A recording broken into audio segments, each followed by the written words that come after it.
Hello, gorgeous world. It's Nina, and I'm back. But I wanted to quickly wish everybody a Merry Christmas. Do I need my glasses? No, I think I can see all of you. I hope you are having a blessed, wonderful day today. I just wanted to mention just a couple of things since I have been MIA for a week. Trying to get out a video every day is a great deal harder than I thought it would be. So what I will commit to for my subscribers, at least twice a week. I will try for 3, but definitely 2 times a week. So first off, what I would like to do is just tell you a little bit about where we stand on our themes and topics at hand. But before I go any further, please subscribe. Tell all your friends about me. When you see that little red subscribe button, please hit that. I would very much appreciate it. Merry Christmas. So we talk about on this channel K-pop, K-dramas, dramas in general, and multicultural literature. And occasionally I will do some additional literature in general. Next up on K-pop is going to be a little introduction for GOT7. For those of you who don't know them, I love them because they are so R&B and remind me a great deal of like the R&B groups of the 90s. So definitely New Edition and a lot of Boys to Men. So GOT7, one of my favorite Monsta X. Their latest album has already dropped, so I'll share some of that with you. I'm really hoping to discover how to do reaction videos because they have so many great videos that I would love to share with you guys. Finally, K-dramas. You're going to binge, I'm sure. What is today? Today's Friday. A great weekend to start binging some shows. Highly recommend Sweet Home. I call it the Mist on Crack.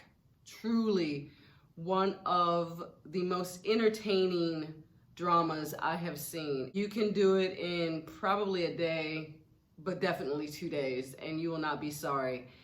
The characters are phenomenal. The actors are exceptional. Say for the first time, probably not one single female character in there that you want to slap around and say, hey, wake up.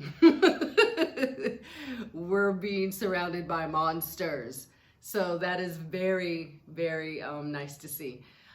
For romance, Do Do So So La La So. Great romance, great piano music if you love the piano. And then I think I had one for Christmas.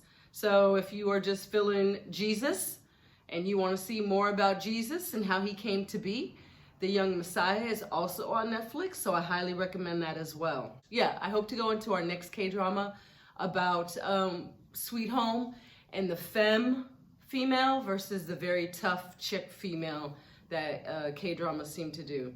Not much of a balance, but I'm gonna try and see if I can find a couple of shows where the female character is balanced out for our books. So I'm doing my series about a very shy presenter. If you feel you are a weak presenter, if you feel like you wanna just throw up in front of an audience, even when you're YouTubing, I have great little tips for you. Part 2 on how to present in front of a class or on your YouTube channel. And then part 3 will be just how to promote yourself in general as a public speaker. I did have a couple of book recommendations I've already read, and we will talk about more next month.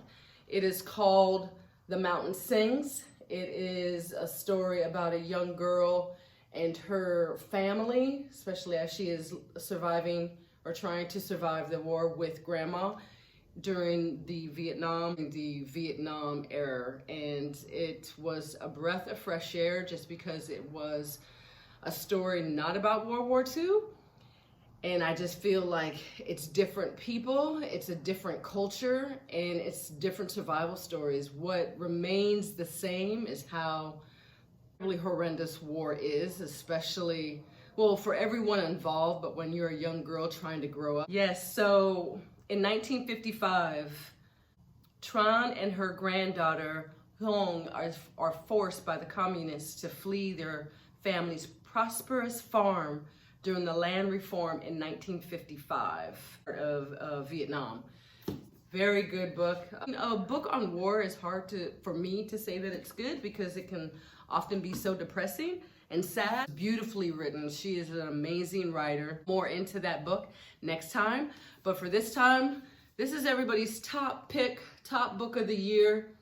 And I would like you to join me in reading it, and let's do a mini book club. Let's talk about this. It's called, ranked by quite a few people. I know Goodreads chose it as the best fiction book of the year. She is on the list. Oh, I should keep it up because this is a story about two twin sisters who in the time ranges from the 1950s to the 1990s. And it is about how their lives, they flee the town together, but then they go their separate ways. One of the sisters comes back and raises her black daughter in the same town she tried to flee. And the other sister married a white man and is passing as white across the country. So that is just a little bit about it. To me, it sounds a lot like Passing. That was the main reason I did not want to read this book, because it just sounded like the same story, just written, 60 years later. But I want to give it a shot. Considered one of the best books of the year. You can only be the best when you learn and study the best. That is my goal. I just want to wish everybody a Merry Christmas. I wish you many blessings. Have your Jesus cake today. Sing happy birthday to Jesus. Be thankful. Dwell in your gratitude. And thank you so much. How to say Merry Christmas in Korean or Japanese, and I completely forgot that. I will say Matamade, everybody. Merry Christmas until we meet again.